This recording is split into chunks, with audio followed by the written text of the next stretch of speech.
Hey everyone, this is Michael again, and welcome to the Smackdown review. And before I start the review, if you guys haven't checked out my previous video that I uploaded earlier, my Dynamite review is up. So if you guys haven't checked out my Dynamite review, definitely give it a watch. It was a very enjoyable show, Dynamite, this week. It was, of course, Beach Break. But if you guys haven't checked out my review of it, definitely give it a watch. But on to SmackDown tonight. SmackDown, in my opinion, was just a very meh show tonight. In my opinion, it was also very lackluster. But we had, of course, Edge end up appearing on the show tonight. This is the fourth time this week that Edge appeared on WWE television. Of course, he was in the Royal Rumble. He appeared on Monday Night Raw. He was also on NXT this week on Wednesday. And then he showed up on SmackDown tonight. But overall, let's jump right into the review. So SmackDown opened up tonight with, you guessed it, the Tribal Chief, Roman Reigns. Roman, Paul Heyman, and Jey Uso end up coming out. Jey Uso, from what I heard, he's not cleared to compete in the ring because I think he got injured. I read that in the article. So Jey Uso is not cleared to compete. So Roman, Paul Heyman, Jey Uso came out, and Reigns ended up posing in the middle of the ring. He raised the Universal Championship. Reigns ended up saying that he isn't a fan of recapping the past. He kept saying, but if you didn't see the Rumble, he beat Kevin Owens like he said he would because he's a man of his word.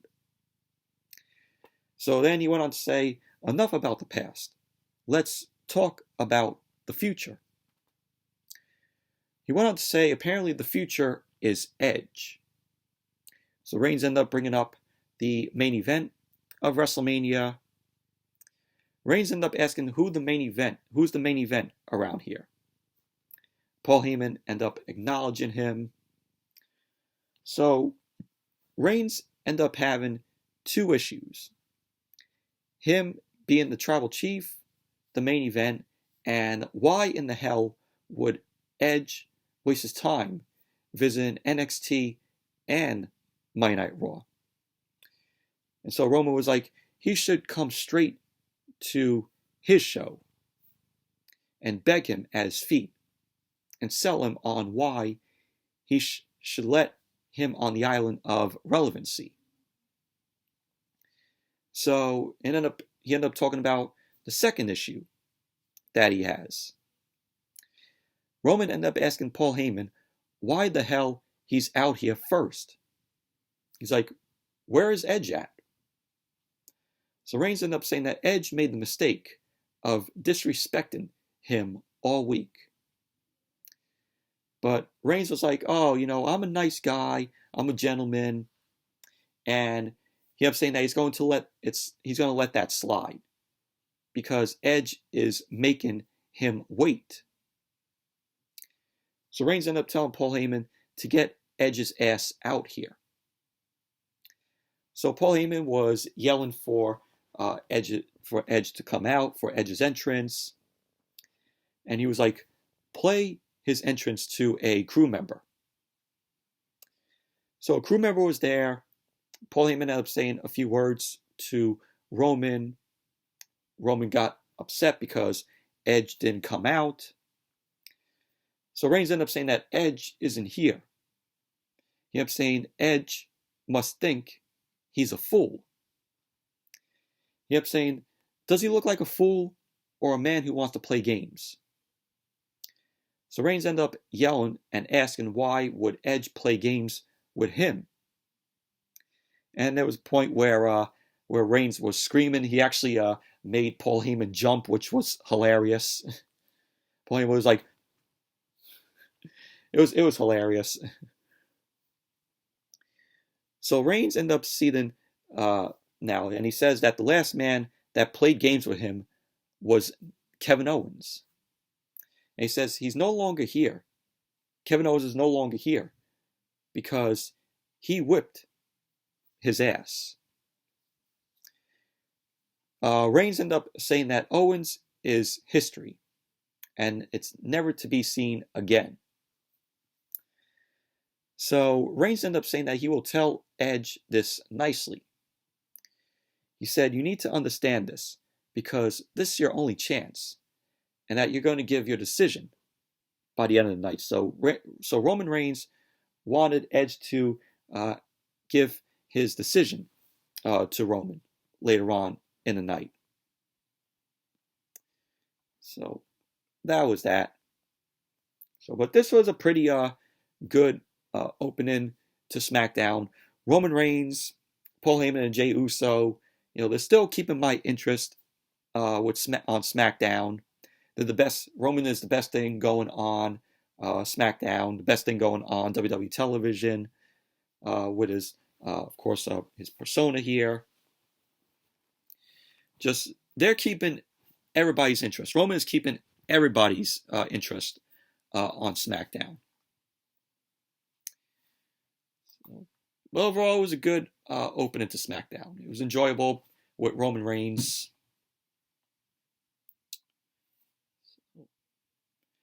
And then we had, once again, Dominik Mysterio versus Corbin. I'm like, didn't we see this last week? Nothing new that we saw last week we got tonight. It was the same shit. This is like what, the third time that Dominik and Corbin are going at it? So Dominik ended up making his way out, of course, with his father, Rey Mysterio. Corbin ended up attacking Rey and Dominik from behind. Corbin ended up dropping Dominik on the stage, and Corbin then ended up launching Rey off of the stage onto the floor. And so Corbin ended up making his way to the ring, and he was laughing about what he just did to both Dominik and Rey. But this match was terrible. It was the same shit, but Dominik ended up winning the match. How you say? Well, you had Rey Mysterio. He was under the ring. Rey grabbed Corbin's leg from under the ring. Corbin was trying to re-enter the ring. Referee did not see that. So Dominik ended up taking advantage of the match, delivered the 619 to Corbin. He then went up to the top rope, delivered the frog splash onto Corbin, went for the cover, and there you go. Dominik ended up winning the match. So, but Dominik still continues to impress in his matches. Guy is enjoyable and decent in the ring. I know a lot of people are like, oh yeah, Dominik should go to NXT. But still, he's doing decent here on the main roster. So, but overall, same shit with Dominik and Corbin. Only this week, Dominik ended up winning. So what are we going to see next week? Rey Mysterio versus Corbin? I wouldn't be surprised. Moving on. So then we had Kayla Braxton. She was backstage. She was with Big E. Big E ended up saying that he's ready for Sami Zayn and Apollo Crews later on tonight because the Intercontinental Championship was on the line in a triple threat. So that was what Big E had to say. So then we had Daniel Bryan versus Cesaro, which this was a okay match here. Match started off with Daniel Bryan and Cesaro unloading on each other. Daniel Bryan went to work on Cesaro's arm. Cesaro then charged at Daniel Bryan, but Daniel Bryan ended up dumping him over the top rope out to the floor. Daniel Bryan then went to the top, leapt off the top, and took Cesaro down on the floor. We had Daniel Bryan then got back into the ring, delivered a missile drop kick. So we had them trading counters. Bryan ended up blocking the uppercut from Cesaro in midair. So Cesaro was delivering some uppercuts to Daniel Bryan. Daniel Bryan then took him down, went for an armbar, and Cesaro's head was bleeding. I think it was the right side of his head was bleeding. So here is where like his where like his head was bleeding, like around there. So Daniel Bryan was trying to turn the armbar into the yes lock, which Cesaro ended up overpowering him, and he ended up driving his knees into Daniel Bryan. So at the end of the match, Cesaro ended up winning the match. He ended up locking in the sharpshooter to Daniel Bryan. Daniel Bryan ended up tapping out. So there you go. Cesaro ended up winning the match. Post-match, we had Cesaro. He turned around and he looked at Daniel Bryan. Daniel Bryan was down in the corner. Cesaro then ended up walking over. And Cesaro then offered Daniel Bryan a fist bump because it's a show of respect. So Cesaro then fist bumped Daniel Bryan, gave his respect, and Cesaro ended up making his way out of the ring. But overall, it was an okay match. Just all that blood that Cesaro had on the side of his head was crazy.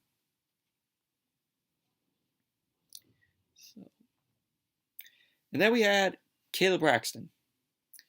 Kayla Braxton was joined backstage by the 2021 Women's Royal Rumble winner, Bianca Belair. They also played footage of Bianca's parents, which showed them reacting to Bianca winning the Rumble. So you could tell that they were absolutely happy that she won the Rumble. So Bianca then ended up telling Kayla Braxton about wanting to make her parents proud. She ended up saying that even though they won't be walking down the aisle with her at WrestleMania, they will be there with her. So Kayla Braxton then ended up asking Bianca if she will challenge Asuka, the Raw Women's Champion, or Sasha at WrestleMania. So Bianca ended up saying that she knew that she would get asked this. She ended up saying that everyone has told her to take her time announcing her opponent. But if she waited around, she wouldn't be where she's at. She ended up saying that she's doing this her way, and that she's going to be putting the EST at WrestleMania together. And she will be ready to make the biggest decision of her life soon. So that was what Bianca had to say. I mean, the match I would like to see at WrestleMania, Bianca versus Sasha. I think that would be an awesome match. That would be a dream match that everyone has been asking. Everybody's saying, "Oh yeah, we want to see Bianca and Sasha." That would be a very awesome match. The two of them going at it. That I think will be your Bianca's WrestleMania match. It's going to be her versus Sasha. If I was booking the WrestleMania card, I would book it with Sasha and Bianca. SmackDown Women's Championship on the line.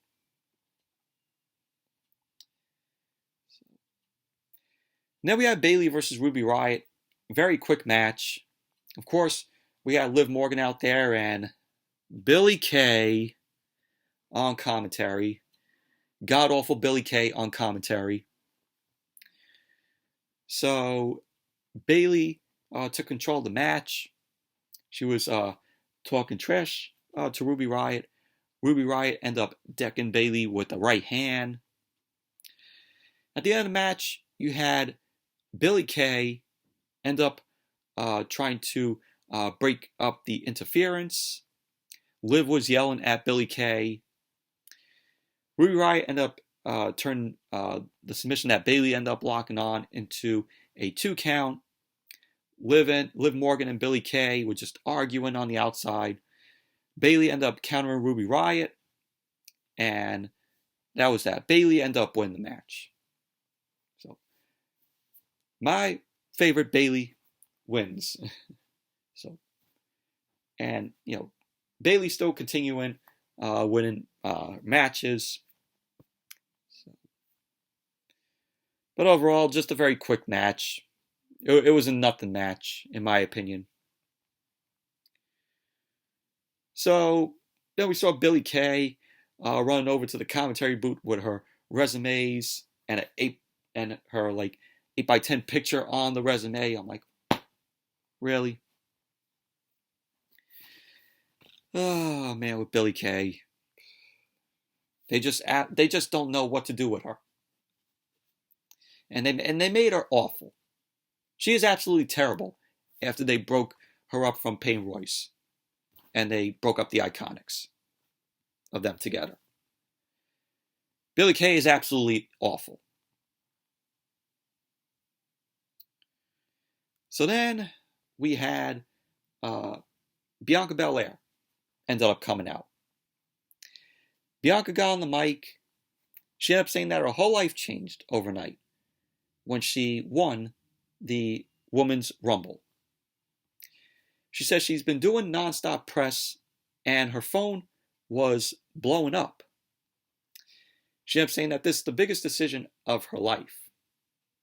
She ended up bringing up, Asuka's success as the Raw Women's Champion.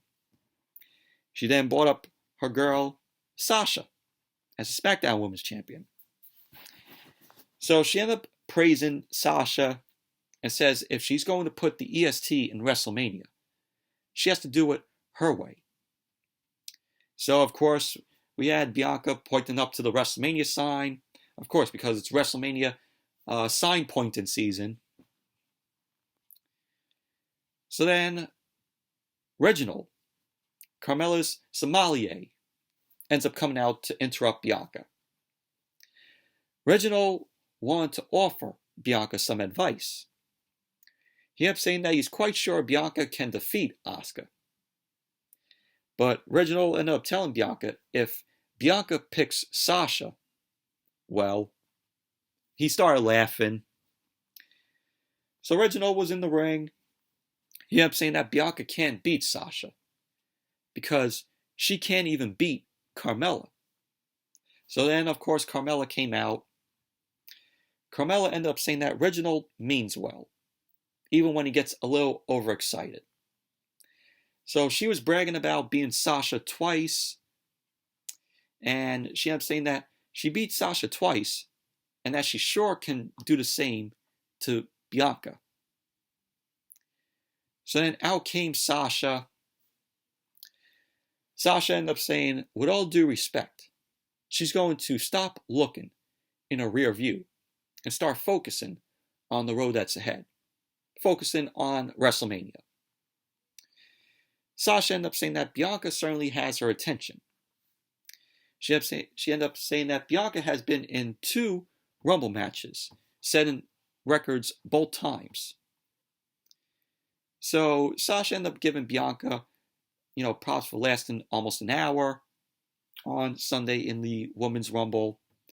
So Sasha ended up saying that she's been watching Bianca. And Sasha wanted to say that she saw Bianca pick up Otis, of course, in the Bayley's Athletic, challenge, which was a few weeks ago. And Sasha ended up saying that she knows Bianca is the strongest. Sasha ended up saying that she saw Bianca chase Bayley and beat her down, and that she knows that she's the fastest. But Sasha went on to say, but the best? So she was laughing, and she ended up saying that she doesn't think Bianca is the best. Sasha went on to say that if Bianca is going to pick her, then do it, because she has it all. And she ended up telling Bianca she doesn't have this, which was the SmackDown Women's Championship. So Sasha ended up raising the championship in the air. Carmella was between them. She was just rolling her eyes. So Bianca ended up saying that if she does choose Sasha, so Reginald got in the way. Reginald ended up saying that Bianca got lucky on Sunday. So if she does choose Sasha, she will lose. So Bianca then ended up dropping the mic. She then whips Reginald with her hair. And it's been a long time since we've seen Bianca do that, where she whips her hair at like her opponents. It's been a while since we've seen that. So she ended up sending Reginald out of the ring. So now it was basically that. So, but who knows? It could be setting up like a triple threat. They're teasing it here, with Sasha and Carmella and Bianca Belair. It's a tease right here. You could definitely tell. They're teasing a triple threat.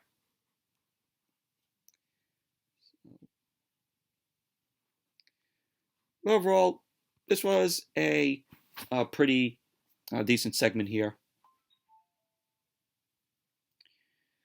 So then we saw Roman Reigns backstage.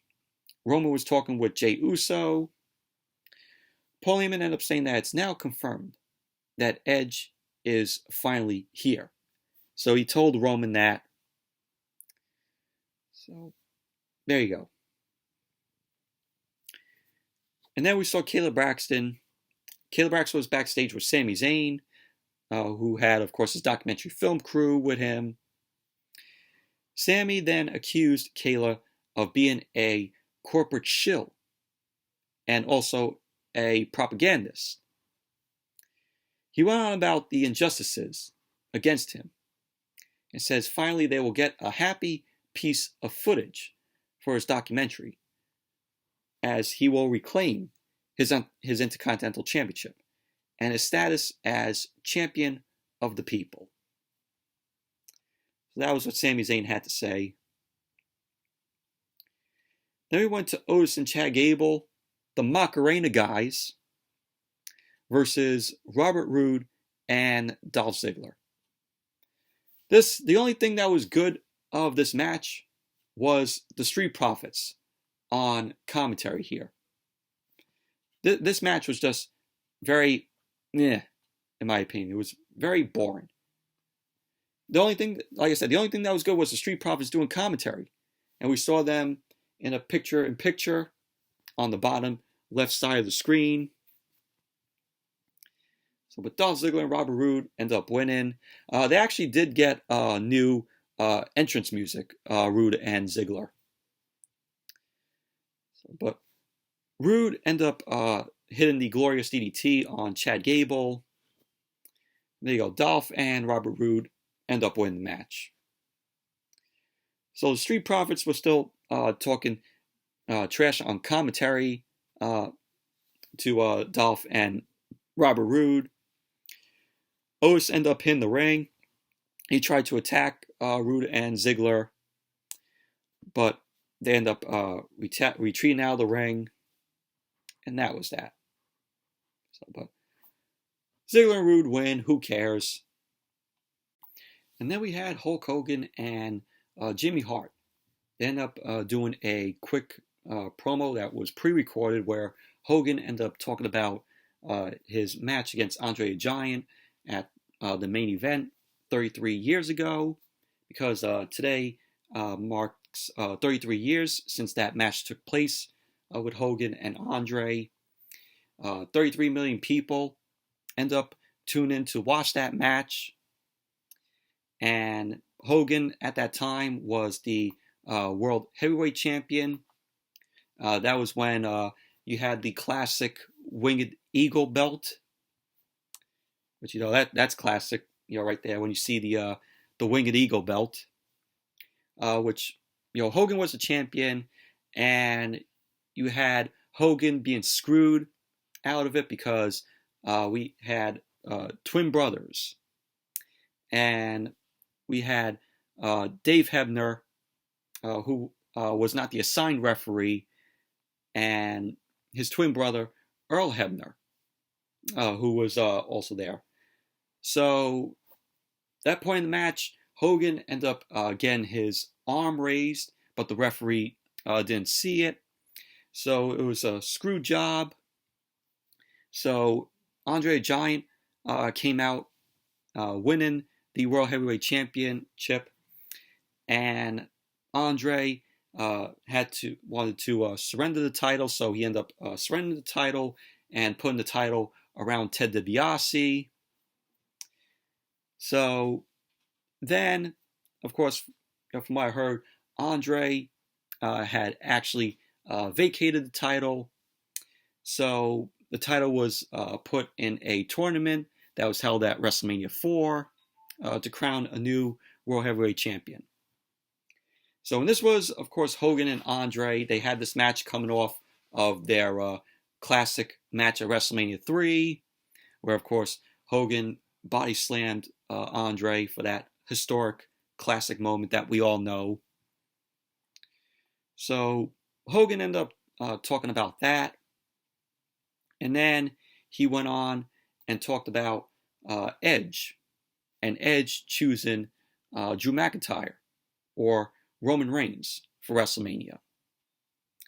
So Hogan ended up asking, what you going to do when Edge runs wild on you? So that was what Hogan had to say. And he saw a little, of course, clip of the Hogan and Andre match from the main event 33 years ago. And then we had the triple threat match. Intercontinental Championship was on the line. Apollo Crews versus Sami Zayn versus Big E. This was a pretty decent, enjoyable match here. So we had Sami Zayn. He was talking trash to Big E. Big E ended up charging at Sami Zayn, but Sami Zayn ended up retreating out to the floor. Apollo Crews ended up coming from behind, and he ended up running into Big E's elbow. Big E and Apollo Crews end up going at it. Big E then end up leapfrogging and end up dropping Apollo Crews with the elbow. So Sami ended up coming back in, went to work on Big E. And the end of the match, we had Apollo Crews end up getting in the ring. We had Apollo end up pressing Sami Zayn above his head, launched Sami Zayn into the timekeeper's area. So Apollo Crews, as I said, got back into the ring.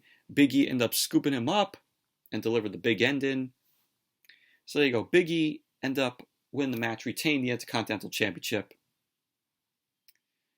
So, but overall, it was a decent, enjoyable match here.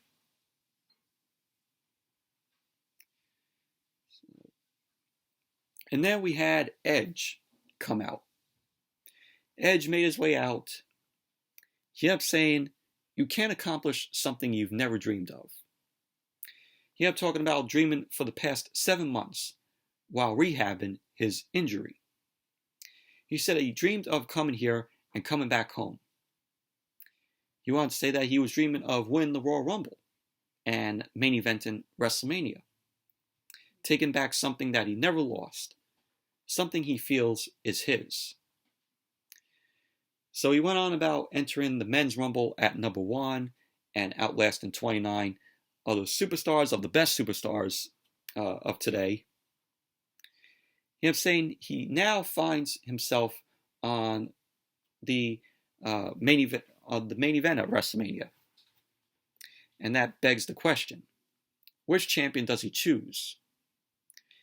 He said, does he choose Finn Balor, the NXT champion, Drew McIntyre, the WWE champion, or Roman Reigns, the Universal champion? So Edge ended up saying that he gets a different answer from his family and friends. So then he got interrupted by Roman Reigns. Roman Reigns came out, of course, along with Paul Heyman and Jey Uso. So we had Edge and Roman. They were staring each other down.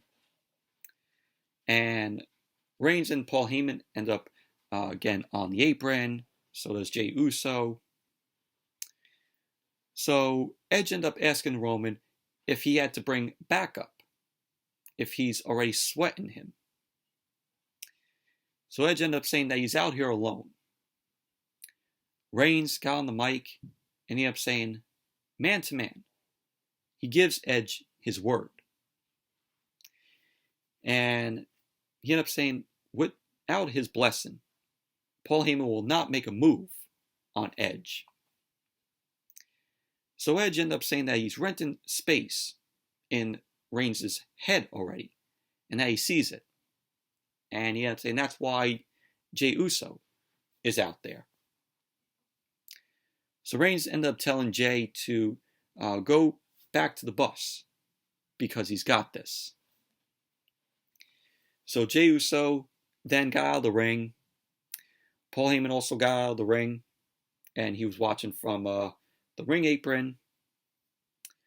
So Reigns stepped closer to Edge, and he accuses Edge of disrespecting him and disrespecting his family.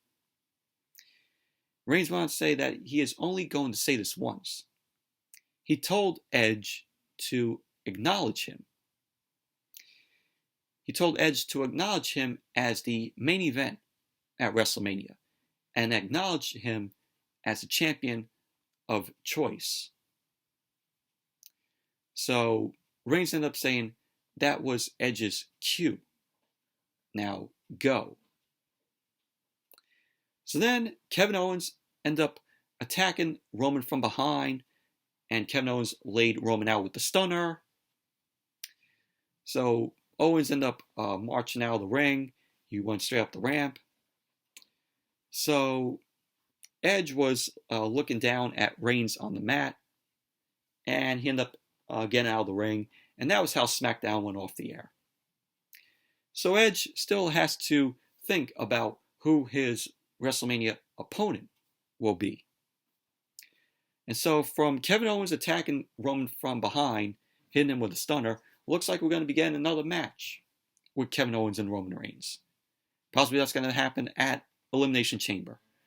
So at Elimination Chamber, we're possibly going to get another rematch with Kevin Owens and Roman Reigns. But that was SmackDown tonight.